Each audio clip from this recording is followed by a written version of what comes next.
respiro y la luz de nuestro sol, por el verde de los bosques y el perfume de la flor. Todo es posible. Todo es posible. A partir de este momento abrimos un espacio para conversar y ser un apoyo en temas como finanzas, psicología, motivación y más. Los sueños escondidos en tu niño interior. Hoy te pido que despiertes hacia un mundo mejor. Las líneas telefónicas y nuestro WhatsApp se habilitan para compartir y creer que todo es posible. Abre tu sol, abre tus alas y el corazón.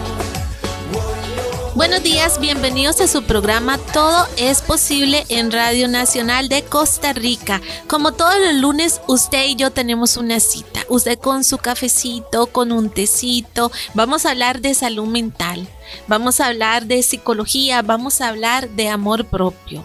Y el tema de hoy es con respecto a cómo nosotros podemos ayudar a un familiar, a un amigo, a una persona con depresión. Y para eso nos acompaña la doctora, la psicóloga clínica Marjorie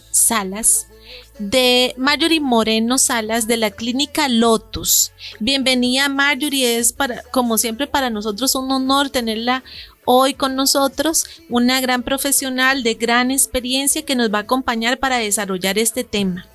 Buenos días, Laura, y todas las personas que nos escuchan. El honor es para mí, la invitación. Muchísimas gracias. Bueno, recuerde que usted puede hacer sus llamadas o hacer sus consultas también.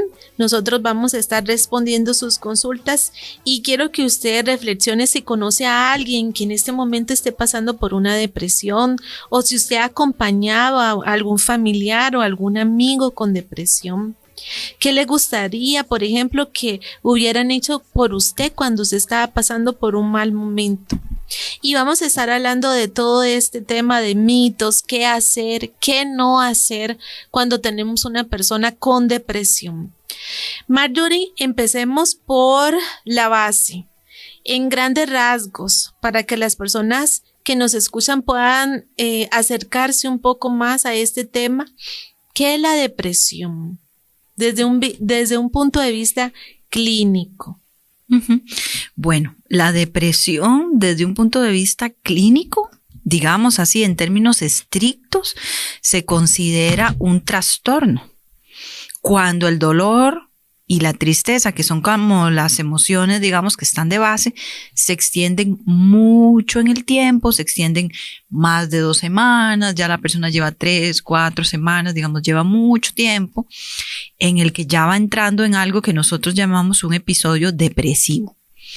Y empiezan a presentarse síntomas. El síntoma predominante de la depresión es la tristeza profunda. No la tristeza cotidiana que todos podríamos experimentar, sino ya una tristeza que empieza a ser profunda, que empieza a ser invalidante y otra serie de síntomas como puede ser comer mucho o comer muy poco, dormir mucho o dormir muy poco, tener pensamientos negativos, tener dificultad para hacer su rutina, la persona estar pesimista, estar aislada, llorar, tener pensamientos de muerte. Entonces, cuando digamos que la tristeza ha evolucionado y se vuelve como muy acentuada, digamos, y se sostiene en el tiempo, 3 semanas, 4 semanas, ya podríamos decir que estamos cerca de un trastorno. ¿Y cómo podríamos diferenciar de una persona que está triste a una persona que tiene depresión? Sí, tal vez la diferencia principal es el malestar. Digamos, hay mucho malestar y la persona empieza a ampliar lo que nosotros llamamos como síntomas. Ya no solo está triste o llora de vez en cuando, sino que tiene todo este impacto, digamos, que te estoy contando en la alimentación, en el patrón de sueño, en el pensamiento, en su funcionalidad.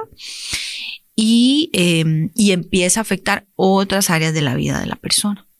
Esa es como la diferencia principal, digamos, el deterioro. Nosotros a eso le llamamos deterioro clínicamente significativo.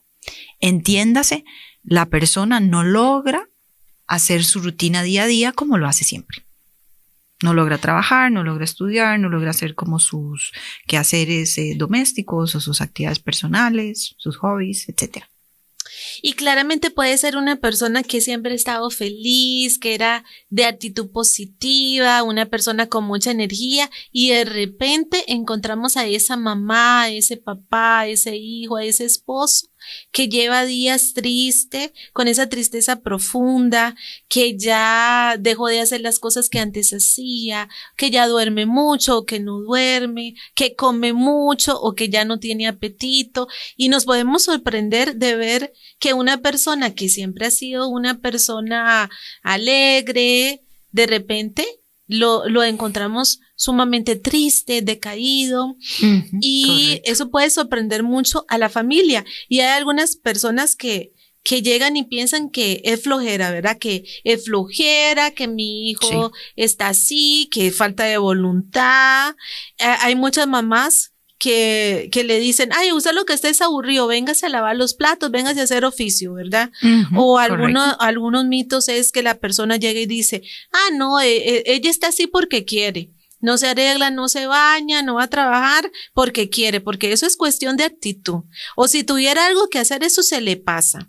Sí. O aún peor, Marjorie, que las personas dicen la depresión no existe, es un invento moderno, imagínense. Cuando estamos hablando que la depresión es un trastorno mental y que tiene criterios clínicos y que es sumamente invalidante en muchos casos para la persona llegar y sentirse uno con este dolor emocional, con esta tristeza, y que usted se abra a ese familiar y que de repente te diga, no, es que usted es una vaga, es que usted busque oficio, usted está así porque quiere.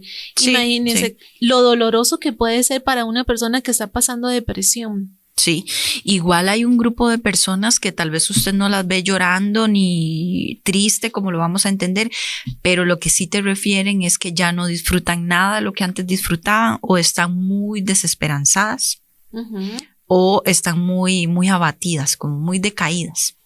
También esa es una expresión, pero claro. sí, sigue siendo muy complejo para los familiares acompañar. Hay personas en las que es como muy abrupto el corte, entonces la gente dice, sí, algo le pasa, pero cuando la persona viene desarrollando una depresión como muy gradualmente, ahí los familiares tienden mucho a tener esas aproximaciones que comentas, que para la persona son muy dolorosas. Exactamente. Y además de eso, hay personas, se ve mucho también en hombres, Marjorie. ¿Crees que la depresión en mujeres y en hombres se ve distinta, se manifiesta diferente? Totalmente diferente, y esto que estás planteando es súper importante. En la mujer, en mi experiencia, puedo estar equivocada, pero en mi experiencia en la mujer lo vemos más como en la literatura, es una expresión como más abierta. En los varones lo que vamos a encontrar es algo que se llama equivalentes depresivos, que es lo que también encontramos en niños y en adolescentes. ¿Por qué? No porque sean varones, sino por un tema cultural. En los varones usted los escucha más aguantando, guardando, forzándose, digamos, exigiéndose, digamos, a ellos mismos, minimizando que se sienten mal, y luego lo que ves es irritabilidad, enojo, digamos, incluso en algunos conductas de riesgo y violencia hacia ellos. En algunos no vamos a justificar porque la violencia no tiene justificación, pero en algunos violencia, digamos, hacia los otros o hacia los animales o a la naturaleza, digamos, en general. Y esto que estás diciendo es muy importante. ¿Por qué? Porque los hombres, cuando se sienten mal y cuando empiezan a tener pensamientos de muerte o de suicidio, tienden a ser mucho más letales que las mujeres. Y muchas veces los hombres, cuando se hacen daño, cuando sucede algún suicidio, la gente se sorprende mucho. ¿Por qué? Porque nadie se imaginó que se sintiera mal. Y también aquí estábamos hablando de que puede haber una persona muy positiva, muy alegre, y que de repente vemos este cambio, pero también hay depresiones que tienen mucho tiempo, depresiones que pueden haber empezado desde la niñez y que nunca se trataron, y la persona cree que es parte de ella ser así. Sí, que se han enmascarado. De hecho, en los autores clásicos, digamos, hablaban de una cosa que se llama una depresión sonriente, y en los varones, de nuevo, no por ser varones, sino por un tema cultural, muchas veces lo vemos. que cuando usted le pregunta, pero ¿hace cuánto tiempo usted se siente mal? ¿O hace cuánto tiempo usted cuando va manejando por la carretera piensa en acelerar y acabar con todo? Y muchos de ellos te dicen, no, desde los 12, desde los 14, desde los 15, que tal vez hubo en la vida de esta persona una situación muy dolorosa, muy traumática, que vivió muy solo y que tuvo que ir ahí como sobrellevando, más como sobreviviendo, más en modo sobrevivencia, que la gente se lo dice a uno mucho. Esa depresión sonriente que se ve como que una persona, yo también lo he visto, me recuerdo una compañera de trabajo que siempre estaba haciendo chistes, que se pareciera que estaba contenta y en lo profundo ella estaba sumamente deprimida. Era una depresión sonriente, porque hay personas que están en una fiesta, que bailan y la gente dice, ay, pero yo no me imaginé que María estuviera deprimida si se veía así, pero cuando llega, cuando está en su casa, es diferente. Hasta hay un video muy, muy famoso últimamente que hicieron de un muchacho que se veía así. Y sí, que él le decía, ay, pero si estabas tan feliz, tan contento, y él decía, sí, pero me sentía solo, nadie nunca me preguntó cómo estaba. Vea la importancia de uno preguntar cómo está la gente que nos rodea. Totalmente, y posiblemente María, para seguir con el caso que nos estás comentando, viene de un entorno familiar en el que la gente no lo ha hecho a propósito, ni lo ha hecho con mala intención, pero posiblemente le han invalidado la expresión de emociones. Entonces, automáticamente tiende a enmascararlas, a encubrirlas, porque es lo que ha aprendido.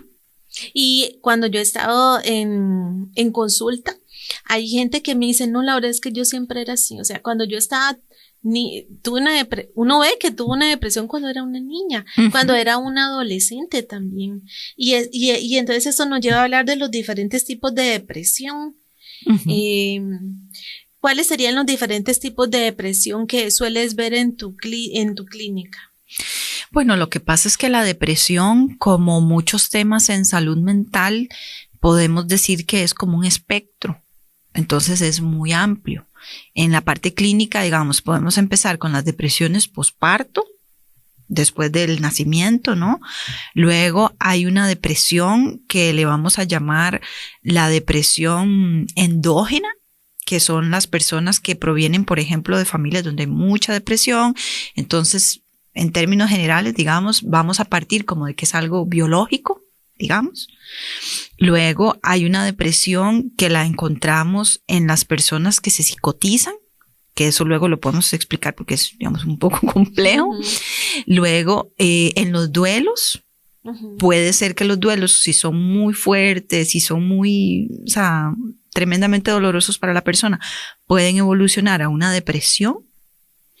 Y luego vamos a encontrar esto que estábamos hablando al principio y con lo que iniciamos la entrevista, de cuando yo voy por la vida, tengo algún estresor, tengo alguna situación, tengo algún conflicto, algo que a mí me golpea muy fuerte, y entonces yo puedo desarrollar un episodio depresivo que puede ser leve, que puede ser moderado o que puede ser severo.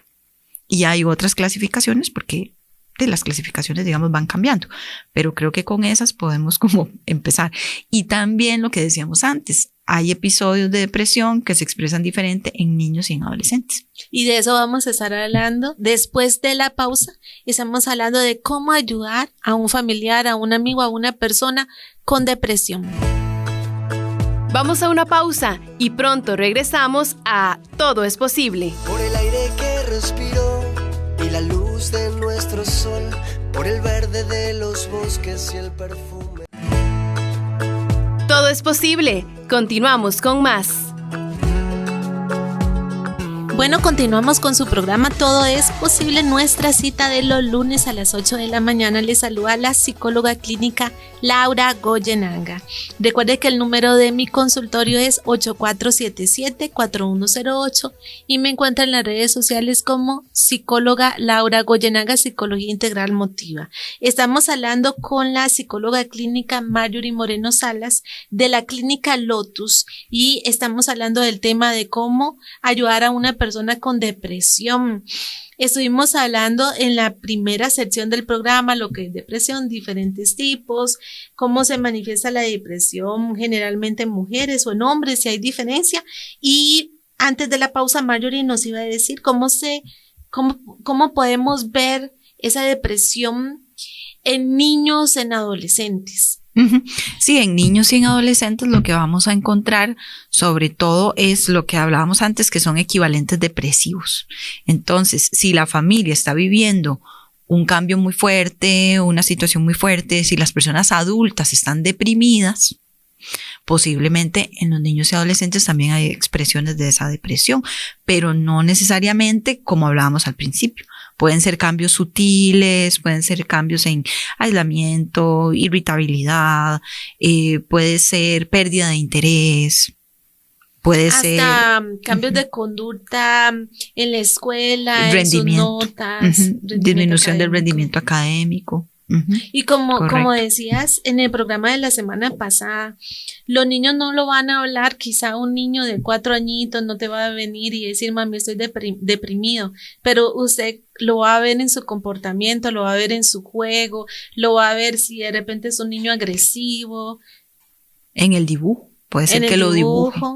Exactamente, en el dibujo. En los adolescentes también, estos adolescentes que se autolesionan, que se aíslan, que tienen este cambio de comportamiento, cambio de conducta.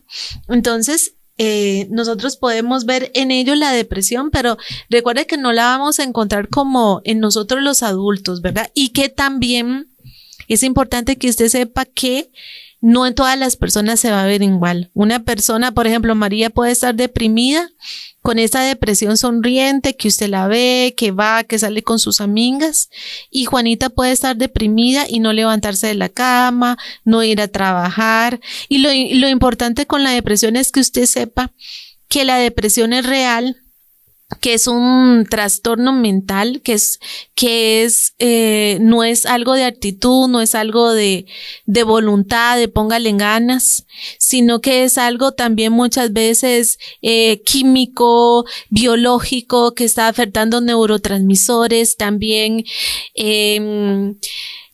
esa depresión no es que la persona se le invente, es importante que usted sepa eso, ¿verdad? Que así como una persona le dice, yo tengo diabetes y tengo que medicarme, no, una persona con depresión también médicamente, es como cuando usted tiene hipertensión y está medicado, o usted tiene otra enfermedad, nadie le diría a una persona con cáncer, échele ganas, cambie de actitud, piense positivo, porque así no se le va a quitar el cáncer. Esa persona necesita un tratamiento. Una persona con depresión, más adelante vamos a hablarlo, necesita tratamiento. Un mito es el del que hablábamos la semana pasada, es de que con el tiempo se le va a quitar. No. Terminó con Pedro, está sumamente deprimida, pero no, a los meses se le va a quitar. O sea, cuando es depresión no se va a quitar solo con el tiempo, necesita tratamiento. Quizá para continuar con el hilo, ¿verdad? Aunque lo iba a preguntar más adelante, te lo voy a preguntar ahora. ¿Cuál es el tipo de tratamiento que hay para la depresión actualmente y por qué es importante? Sí, bueno, así como nos estabas compartiendo que la depresión es multifactorial, o sea que muchos factores van a influir en que una persona la presente o no la presente, así como nos estabas aportando, igualmente el tratamiento es multifactorial, porque en salud mental, digamos, una cosa es que yo quiera, como hablábamos la semana pasada, prevenir. Otra cosa es que yo quiera promover, digamos, mi bienestar. Y otra cosa es que yo ya tenga en mi día a día una limitación para hacer las cosas que son importantes para mí. O sea, cuando yo ya tengo una limitación, nosotros a eso le llamamos la funcionalidad. Cuando yo ya tengo una limitación en mi funcionalidad, yo ya necesito ver si yo tengo un trastorno. Si yo ya tengo un trastorno, entonces el tratamiento es multifactorial. Ya me enredé. El tratamiento es multidisciplinario. Ok. Entonces, ¿qué significa eso? Que tan válido es que yo tenga consulta médica, como que tenga atención psicológica o como que tenga atención de otro tipo. No es lo mismo, por ejemplo, que yo esté deprimida porque me endeudé, a que yo esté deprimida, como decías antes, porque tuve una pérdida. Ahí yo necesito tal vez apoyo de otros profesionales. Entonces, por lo menos en nuestra disciplina, digamos, yo he visto que alguna gente cuando empieza a tener depresión y temprano, digamos, interviene para su mejoría. Hay gente que te dice, no, yo no quiero ir donde el psiquiatra, no, yo no quiero tomar medicación. Estoy yendo donde nutrición, entonces tengo como una dieta importante y estoy haciendo mucho ejercicio y tal. Y yo he visto que algunas personas ahí en ese inicio logran mejorar muchísimo. Entonces se atienden, qué sé yo, con psicología, por poner un ejemplo. Pero si la depresión ya es de moderada hacia arriba, posiblemente esa persona va a necesitar que un profesional experto le apoye con un esquema farmacológico. Y pues nosotros también le apoyamos con la psicoterapia y todos los otros cambios que la persona haga en su estilo de vida, junto con resolver o elaborar el detonante, si tiene alguno, le va a ayudar a que mejore. Pero es un proceso. Es un proceso también. No es que usted va a ir un día y ya se me quitó la depresión, ya fui un día a la cita y quizás lo que le hicieron fue apenas la entrevista clínica, o sea, estaba conociendo usted a su terapeuta y usted piensa que ya con la primera cita ya se me quitó. Yo lo digo que es como cuando uno tiene, no sé, 15 kilos de más y usted va al gimnasio y va a nutrición. Usted no es que ya pagó el gimnasio y ya se le quitó. Ah, ¿no? No, es un tratamiento, es un proceso también. Totalmente. Y eso que nos decía Marjorie es importante que usted sepa, que también hay niveles de depresión. Sí. Por eso no toda depresión se trata igual, que la leve, que la moderada, que la depresión grave también, si la persona ya hizo un intento de autoeliminación, tiene estas ideas suicidas, es diferente a cuando estamos trabajando una depresión leve. Por eso es tan importante programas como este, donde hablamos de salud mental, de prevención en salud mental, para que usted que nos está escuchando, bueno, se revise a sí mismo, ¿verdad? Cómo se siente últimamente o si ya lleva años sintiéndose mal. También, si usted dice, ay, sí, pero yo no puedo ir a terapia porque yo no tengo plata. Yo en ese momento no puedo ir a terapia. ¿Qué le recomendarías a una persona que no tiene en este momento recurso económico para ir a consulta privada? Bueno, como hablábamos antes, hay personas que, digamos, con las herramientas que tienen a la mano, logran como integralmente mejorar, porque la depresión, así como requiere una atención interdisciplinaria, pues yo también no puedo solo venir y decir, ay, voy a tomarme la pastilla y yo ya voy a estar mejor. No, yo necesito hacer un montón de cambios y necesito también reflexionar qué fue lo que pasó. Entonces, no todas las personas tienen acceso a una consulta privada. Toda la población que tiene seguro, tiene acceso a una consulta pública, con lo que pueda, digamos, brindarle el sistema público. Ahora, hay un trabajo muy importante que hacen las organizaciones no gubernamentales y la sociedad civil y las universidades. También hay personas que logran, digamos, de esa manera tener acceso. Y eso está en la web, digamos, la gente lo puede buscar, va a depender de dónde la persona viva y qué es lo que le es más, digamos, qué le es más accesible.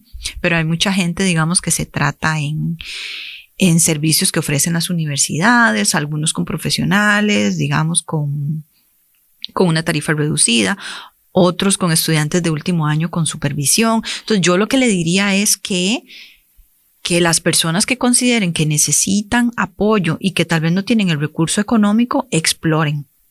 Igual, bueno, no sé si es tu caso, pero yo, por ejemplo, en redes sociales he visto que hay algunas páginas donde se ofrece apoyo gratuito de algunos profesionales que, qué sé yo, en su agenda tienen algunos espacios que son gratuitos. Nunca lo he utilizado, entonces no lo puedo como recomendar a título personal, pero sí como algo que podría la población indagar.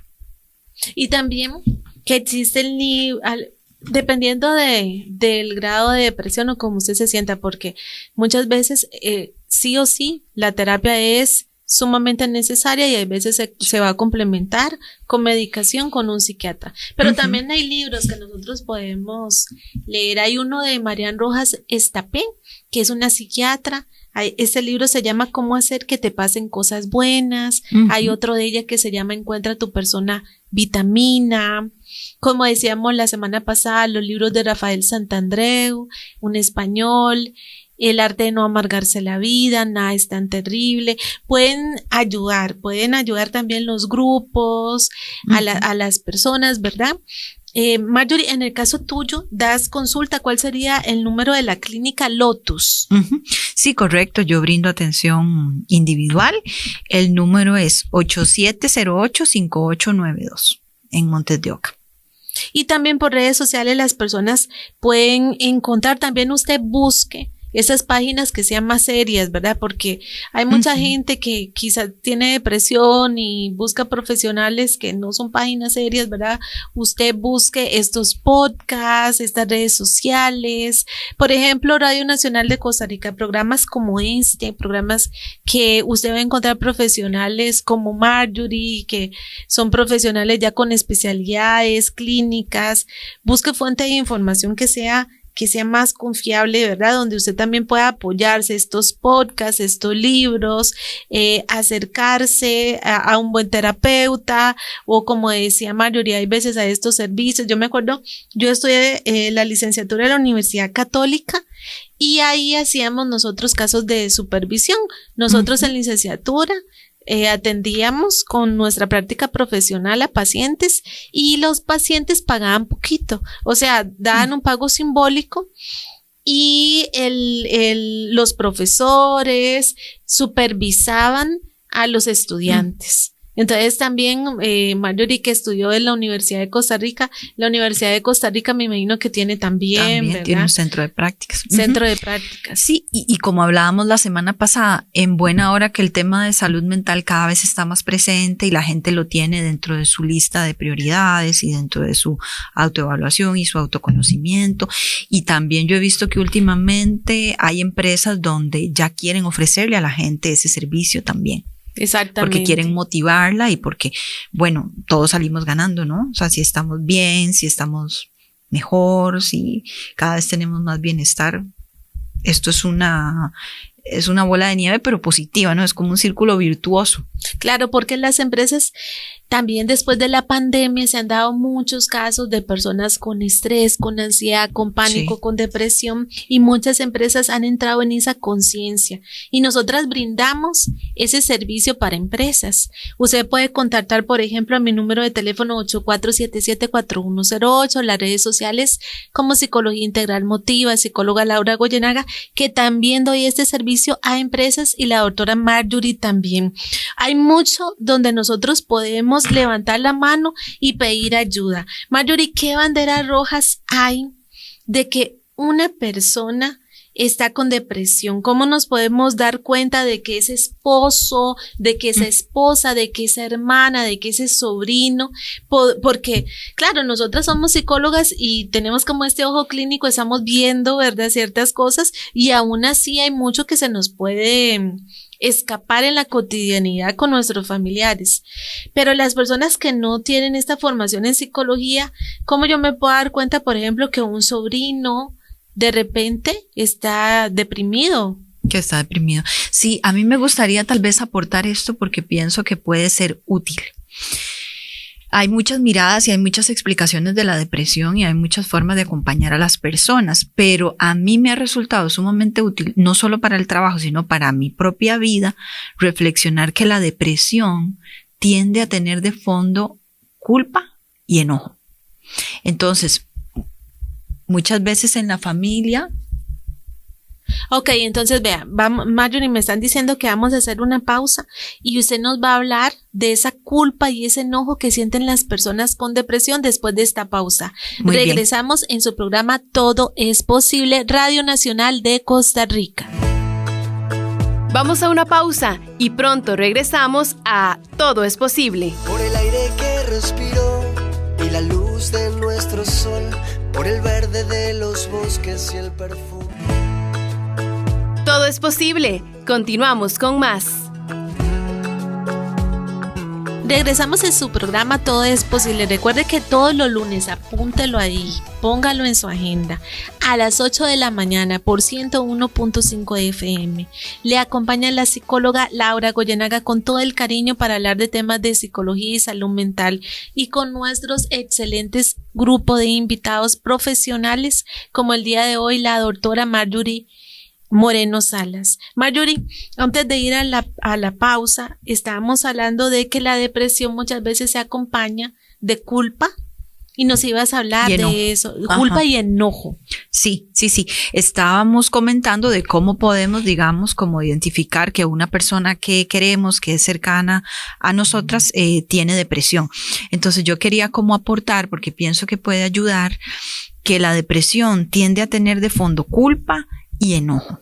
Entonces, si yo a lo largo de los días, a lo largo de las semanas, saco un espacio para reflexionar cómo me siento con lo que he ido viviendo, cómo me siento con los diferentes desafíos de la vida, porque en la vida hay muchas tareas y hay muchos conflictos y hay muchas situaciones, digamos, inesperadas. Entonces, si yo lo reflexiono sobre mí, va a ser más fácil para mí reflexionar, bueno, cómo se sienten las personas que están a mi lado. Claro. Y eso me va a permitir poder intuir si hay malestar, si hay dolor, si hay tristeza, tal. Ahora, si familiarmente estamos viviendo una situación que a mí me hace sentir muy enojada o que me hace sentir muy culpable y no lo hemos conversado, yo puedo decir, bueno, o sea, tal vez mi hijo se siente triste. Tal vez mi esposo se siente triste, tal vez se siente enojado, tal vez se siente mal, y ahí podemos ir entrando, porque no se trata solo de identificar cómo se sienten los demás, sino cómo me siento yo, y poder ahí, digamos, conectar. Porque normalmente cuando en una familia una persona está deprimida, normalmente no es la única. Normalmente hay otras personas que también o se sienten tristes o están deprimidas, solo que tienen diferentes maneras de afrontarlo o diferentes maneras de expresarlo.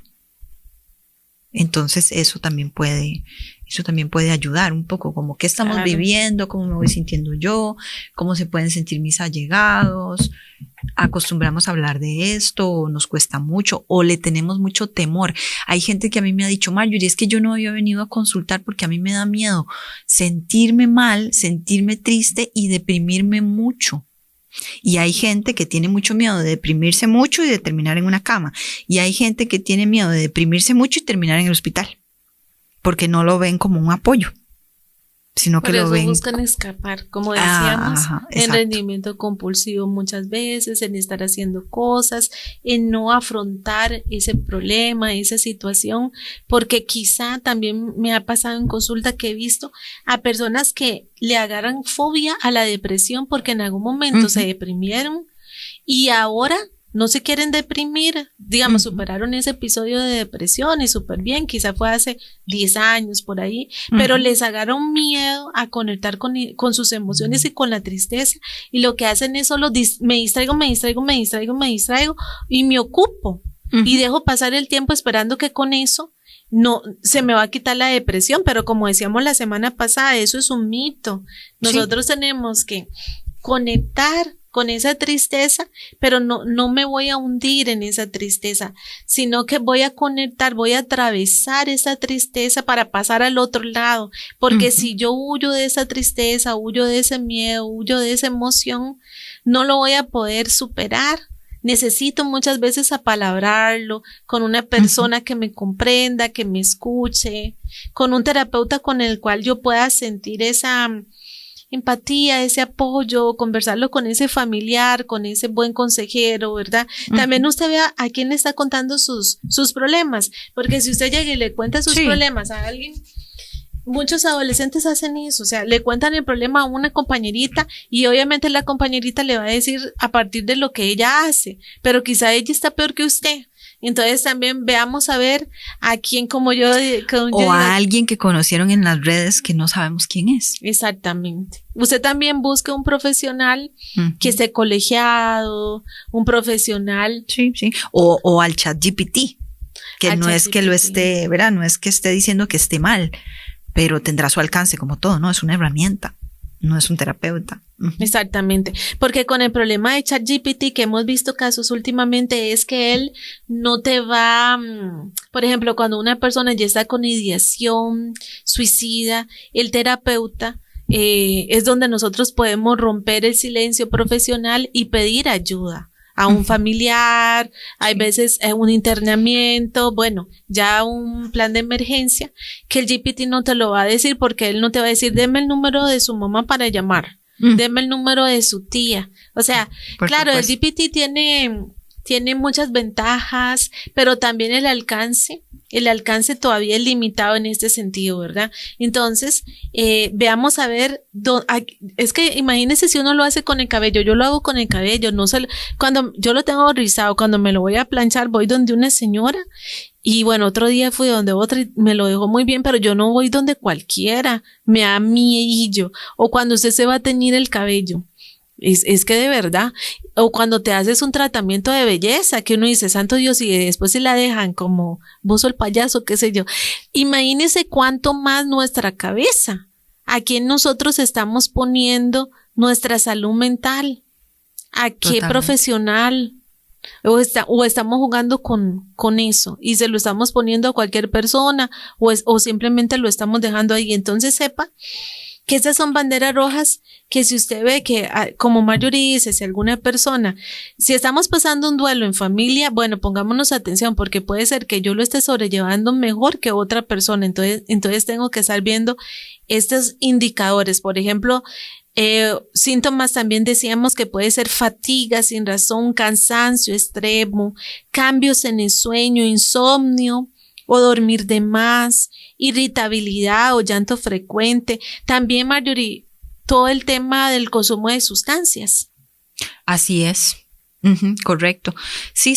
Las personas cuando nos sentimos muy mal y estamos en un episodio depresivo, ansioso u otro, porque puede ser muchas expresiones, digamos, del malestar, estamos susceptibles, y más en nuestra cultura, estamos susceptibles a buscar, entre comillas, un alivio rápido. Y las sustancias muchas veces hacen eso. La persona siente que desconecta, siente que le funciona, siente que lo equilibra, pero como todos son una trampa.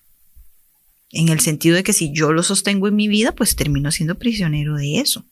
Por ejemplo, como puede el ser alcohol. ya un trastorno, como puede ser ya un trastorno propiamente instaurado. Claro, y muchas personas escapan a través del alcohol, y el alcohol es como agarrar una pala y cavar para abajo, porque mientras más tomo, ok, me relajo y después me deprimo, porque el alcohol es un depresor.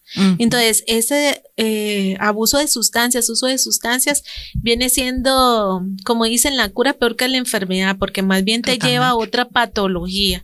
Entonces, ahora no solamente voy a tener depresión, sino que voy a tener adicción a sustancias.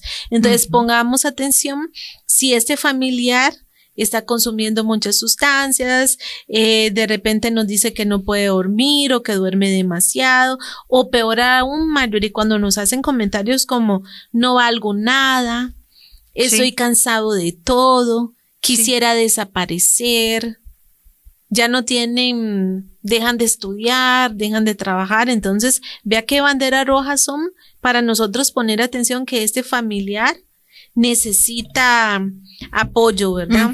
Sí, y esta parte es importante porque muchas veces con buena intención los familiares invalidan. Entonces tal vez la persona en un momento lo estuvo expresando, como no sintió que le escucharan, dejó de expresarlo, pero no es que no lo siga pensando, sigue estando ahí. Entonces la posibilidad de ayudar se reduce. Yo también quería, digamos, como aportar que la tristeza en sí, o sea, la depresión, no tanto, porque además es un tema muy amplio y como muy detallado, pero la tristeza en sí, muchas veces el rol que cumple en nuestra vida es como un mensajero de que hay algo que queremos cambiar. Hay algo con lo que estamos a disgusto, hay algo que nos incomoda muchísimo, hay algo que como que ya no tiene un lugar. El asunto es que para cada persona es diferente y a veces la tristeza es mensajera de algo que en mi vida tiene mucho tiempo, o que el hecho de que yo lo pueda cambiar requiere mucha energía.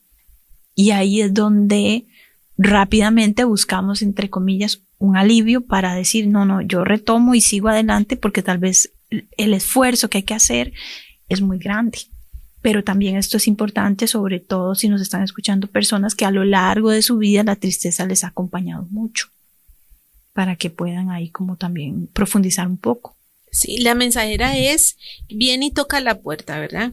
La tristeza, perdón, viene con un mensaje y toca la puerta. Tienes que poner límites. Esto no me gusta. Quiero cambiar esto. Si usted no le escucha, yo digo que viene después y patea la puerta. Total, hace efecto boomerang. Entonces viene y ya viene como depresión, que vendría siendo el grito. Un grito enorme. Y hay muchas veces cuando no se escucha después viene como una enfermedad, ¿verdad? Totalmente. Entonces, la tristeza no es una emoción mala, no hay emociones malas, simplemente es una mensajera que nos dice pongamos límites, digamos que no, trabajemos este dolor, trabajemos este duelo, trabajemos esta pérdida, o estamos agotados, ya son muchos años, dejarnos en último lugar, estoy agotado, estoy desgastado, me haces trabajar demasiado, ya no puedo más. Somos muchos mensajes que puede dar. Sí, o trabajemos nuestra historia de vida. Porque también hay personas que tienen un presente, llamémosle que estable, digámosle que favorable, y la persona te dice, es que yo no entiendo yo por qué me siento mal. O sea, estoy bien en el trabajo, en buena hora tengo mi casa, tengo mi familia, tengo mis hobbies, pero hay un malestar ahí, y muchas veces eso es la historia de vida. Y es ahí donde entra el trauma. Exactamente. Que nosotros trabajamos mucho con ese trauma. También hay depresiones que son químicas, son biológicas, son que tienen un factor genético muy fuerte. Exactamente, que quizá la persona está súper bien en su matrimonio, con sus hijos, su historia de vida no ha pasado un estrés postraumático, nada, pero la persona se deprime y se siente culpable porque si tengo todo estoy tan triste. Bueno, porque hay que explorar, hay que explorar hormonas, hay que explorar ese componente genético. Muchas de estas personas mejoran mucho también con antidepresivos, ¿verdad? Entonces, Totalmente. cada caso es particular. Pero bueno, pongamos atención a esto. Ahora, Marjorie, ¿qué hacemos si escuchamos a alguien que nos dice, yo no quiero vivir? O sea, ya claramente nos dice que no quiere vivir, ese familiar, ese amigo. ¿Cuál es la ruta que tenemos que tomar? Bueno, yo tal vez lo que puedo aportar, digamos, en términos generales, es que tratemos de escuchar sin juzgar. Tratemos de escuchar a la persona, tratemos de conectar. Si es nuestro familiar, nuestro amigo o nuestro compañero de trabajo, tratemos de ver qué apoyos tiene, qué ha intentado la persona. Y cuando una persona expresa algo así, sí o sí necesita ayuda profesional, desde mi perspectiva. Por supuesto. Entonces, que se sienta respaldado, que se sienta escuchado, que se sienta que hay una escucha sin juicio y que se sienta que hay un interés en que reciba el apoyo necesario, porque una cosa es que yo acompañe a un familiar que está triste porque, no sé, se le falleció la mascotita, digamos, y es algo reciente, entonces estamos ahí en ese dolor, y otra cosa es que un familiar a mí me diga como que tiene un plan desde hace rato, nadie sabía, o sea, ya necesitamos apoyo ambos y la familia en general. Claro, y ahí viene de escuchar, porque hay veces queremos aconsejar, darle remedio a la persona, pero la persona lo que necesita es sentirse primero escuchado. Hay alguien que me está escuchando por primera vez quizá, y aquí tenemos algunos números de emergencia que si usted los puede anotar, si usted en algún momento lo necesita, pues ya sabemos que el 911 se puede llamar al 911, al 1147 también.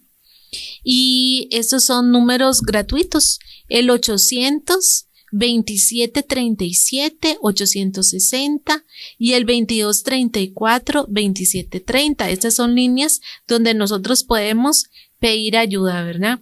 Ahora, acompañar a la persona es agarrarle la manita, ¿verdad? Y vamos a buscar acompañamiento profesional. Es como cuando una persona está enferma ¿Y qué hace uno? Si el familiar está gravemente enfermo, uno va a ir a la clínica, va a ir al hospital. No se le vaya a morir a uno ahí desangrada a la persona, ¿verdad? Uno llama, va en ambulancia y ahí igual en salud mental es lo mismo. Hay una herida y es como que andamos por la vida con una herida chorreando sangre, de verdad, pero es emocional y no se ve. Entonces, la manera en que se muestra es, bueno, en la conducta, en estos cambios de comportamiento, o cuando la persona claramente nos está diciendo ya no quiero vivir, ¿verdad? Es una herida igual de grave y está poniendo en riesgo la vida de la persona. Entonces, pongamos atención, abramos los ojos, escuche, ¿cómo le diríamos, Marjorie? Observar y escuchar. Y abramos los oídos, ¿no? O sea, observar y escuchar y los oídos. Y trabajar mucho el tema de emociones. Porque a veces, si yo le pregunto a alguien, mira, ¿cómo estás? ¿Cómo has estado? ¿Cómo has pasado? Ah, no, bien. Pero si lo que me dice no coincide con lo que yo observo, por ahí puede ser que yo necesite seguir acompañando un poquito más y seguir estando presente un poquito más. Porque no todos somos iguales. Hay gente que le cuesta mucho expresarlo. Por lo mismo, porque siente que está siendo vulnerable y no quiere. Claro, eso diríamos que es la mentalización, por ejemplo. Si yo veo que una persona se quedó sin trabajo, si yo veo que a esta persona se le murió la hermana de cáncer o de otra cosa, es que estaba pensando en alguien, si yo veo que a esa persona le pasó esto, mentalizar, wow, esta persona puede estar muy triste, se puede estar sintiendo muy mal aunque no me lo exprese. Vamos a ir a una pausa y continuamos hablando de cómo puedo ayudar a una persona con depresión. Vamos a una pausa y pronto regresamos a Todo es Posible. Por el aire que respiro y la luz de nuestro sol, por el verde de los bosques y el perfume. Todo es posible. Continuamos con más. Continuamos en el programa Todo es Posible, Radio Nacional de Costa Rica, y como todos los lunes a las 8 de la mañana tenemos una cita de salud mental y hoy nos acompaña la psicóloga clínica Marjorie Moreno Salas de la clínica Lotus y estamos hablando de cómo acompañar a una persona con depresión. Vamos a dar los números de teléfono porque queremos que usted tenga a mano el número de nuestros consultorios. El mío es 8477-4108 y me encuentra como Psicología Integral Motiva y psicóloga Laura Goyenaga. Y el número del consultorio de la doctora Marjorie, ¿cuál sería, Marjorie? En mi caso sería 8708-5892. Perfecto. Vamos a hablar qué no hacer, Marjorie. ¿Qué no hacer? De verdad, si hay una persona con depresión, ¿qué es lo que definitivamente no debemos de hacer? Bueno, yo diría empezar por no juzgar, no minimizar lo que está pasando, no dejarlo pasar. O sea, no como decir, ay, ahorita se le va a quitar, o ay, es parte de la vida, o ay, es la adolescencia en sí mismo, ahorita se le quita. No forzar a la persona a que haga algo, que hable de algo, que diga algo. Yo lo he escuchado mucho, no sermonear a la persona. Porque en mi experiencia, los familiares se preocupan mucho, a veces se sobreinvolucran también más de la cuenta y entonces empiezan como a darle toda una plática de lo que la persona tiene que hacer y eso aleja mucho y afecta mucho. Luego, otra cosa que puede ser un poquito conflictiva, pero la voy a decir porque la he escuchado mucho, y es que la gente que tiene un credo, digamos, pues obviamente si para la persona su fe, su espiritualidad es una herramienta y le va a ayudar, bienvenido sea, eso siempre nosotros lo vamos a respetar, pero muchas veces sucede que la persona no tiene un credo o no, digamos, la parte espiritual no es algo que le ayuda y los familiares o los amigos se lo sugieren y hasta la presionan. Y entonces eso tampoco, digamos, va a ayudar. No porque la parte espiritual no sea útil, hay gente a la que le es muy útil siempre y cuando crea, ¿no? Uh-huh. No podemos imponer. Y también Exacto. Yo he visto, Marjorie, que muchos papás, llega alguien y le cuenta al hijo, le cuenta un problema y le dicen, ay, a mí me pasó tal cosa. y yo lo solucioné así, y la otra persona se queda como, ok, yo no lo voy a solucionar así, eso no me sirve a mí. Quizá, como decías, a mí me sirvió mucho la fe, a mí me sirvió mucho esa comunidad, pero la otra persona quizá le va a servir mucho una mascota, un ejercicio. Somos tan diferentes y lo que a uno le sirve, no le sirve al otro. Lo que a uno le deprime, no le deprime al otro.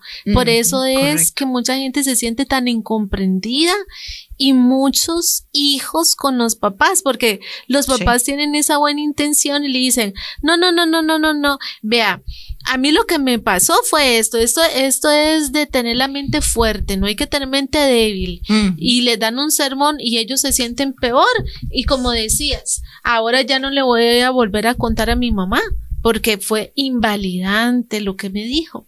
Entonces, ¿cómo lo puedo hacer bien como papá?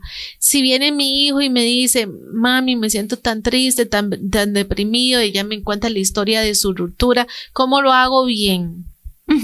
Sí, bueno, ahí yo creo que entramos en todo el arte de escuchar, que creo que es todo un reto para los tiempos que vivimos, porque hay mucho ruido, digamos, por todo lado, pero yo lo que le diría es, bueno, si el hijo o la hija le está contando a papá o a mamá que algo le pasó, esa es una señal de que hay confianza. Entonces es un muy buen inicio. Ahí lo primero sería fomentar esa confianza. Yo tal vez lo que le diría a mamá y a papá, o la abuelita, el tío, el que esté en ese rol, es preguntarle un poco, mira, ¿y esto que me estás contando, con qué fin me lo estás contando? ¿Quieres que yo te escuche? ¿Quieres que te dé mi punto de vista? ¿Quieres que te ayude a hacer algo concreto? Porque esa es la otra cosa. Una cosa es la necesidad que yo tengo y otra cosa es lo que el otro percibe como mi necesidad. Por eso las personas se abocan tanto a darle una solución, porque lo que perciben es que hay un problema que hay que resolver, pero muchas veces lo que necesitamos es expresar o acompañar. Entonces esa pauta, digamos, yo pienso que conecta mucho. Otra cosa que podemos hacer es preguntarle, bueno, ¿y yo cómo te puedo apoyar? O sea, ¿cómo puedo hacerte sentir que cuentas conmigo? Eso no significa que yo esté de acuerdo con todo, ni significa que vea el mundo de la forma en la que la persona adolescente en este caso lo está viendo, pero significa que yo tengo la voluntad de estar ahí para él o para ella, y eso a veces cuesta mucho. Como lo que decíamos la semana pasada, de tal vez la relación o la vinculación fue de 2 semanas, entonces yo como persona adulta digo, pero eso no es nada, o sea, 2 semanas no es nada, pero tal vez para la persona que está en desarrollo fue muy significativo y está siendo muy doloroso. Entonces, que yo indague cómo puedo apoyar va a permitir que exista como un puente y que sea como más probable que todas mis intenciones le toquen el corazón a la otra persona y que empiece a contar conmigo para situaciones difíciles y que vayamos construyendo ese apoyo y esa seguridad. Y eso va a fortalecer mucho a la persona adolescente también. Marjorie, otra cosa pasa cuando es la pareja, porque yo lo he visto mucho. Sí. Si el señor se deprime, muchas veces la señora se pone a pensar, pero ¿cómo? No soy suficiente para él que él esté alegre. ¿Será que quiere estar con alguien más? Pero ¿cómo va a estar tan triste? O empieza, usted está amargado, usted tal cosa, o al revés, ¿verdad? Él dice, ay no, qué pereza llegar a la casa y usted siempre llorando. O usted tiene todo y ¿por qué con esa actitud? Entonces muchas veces la pareja se lo toma personal.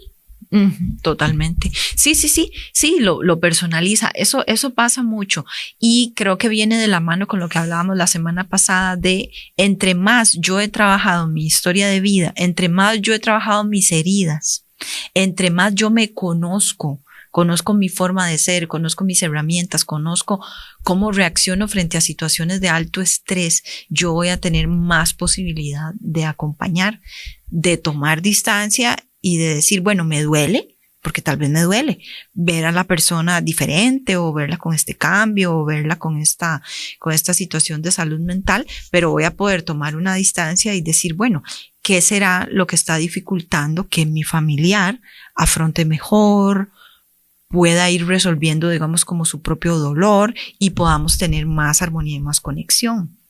Para mí viene desde ahí. sea, si yo personalizo es porque lo que a la otra persona le está sucediendo me impacta mucho y no logro como alejarme, sino que estoy en el mismo bote, por decirlo así. Y no tomármelo personal, o sea, sepa que no es con usted, ¿verdad? Porque es difícil cuando es una relación de matrimonio, de pareja, pensar que no es con usted, pero no. Puede A ser, menos que sea algo de pareja, pero ya ahí hay que trabajarlo en pareja. claro, ya cuando es un tema de pareja y usted se acercó como Marjorie dijo, y usted le dijo, ¿en qué te puedo ayudar? Y la persona le dice, bueno, es que yo estoy muy triste, estoy deprimido, porque nosotros tenemos este problema desde hace tiempo, y yo le he dicho a usted tal cosa y tal otra. Entonces ahí sí, ahí diferente. es un tema de pareja, ahí es un tema de que yo sí le pueda ayudar. O sea, ahí sí, digamos que por decirlo así, también me lo voy a tomar personal. Entonces, recuerde lo que dijimos la semana pasada: para ayudar a otro, primero tengo que estar bien hoy. Y queremos darles estas frases. Por ejemplo, la depresión no se nota siempre. No siempre se nota y no siempre se va a reflejar igual, pero se puede acompañar siempre. Muchas veces no se necesita que le demos una solución a la persona, pero se necesita una presencia. Eso pasa, yo lo veo en los duelos.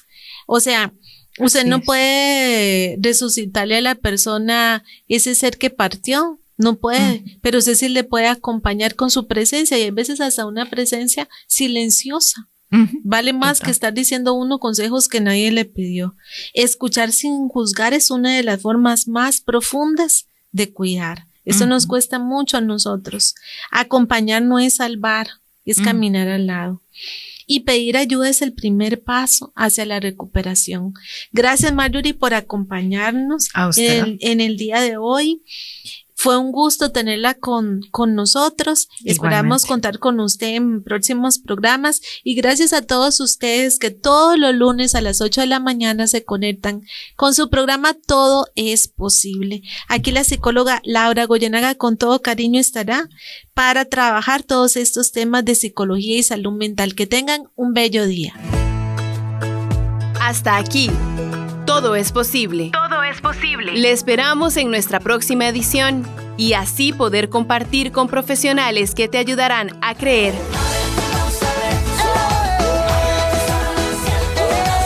Recuerde, de lunes a jueves, 11 de la mañana, todo es posible.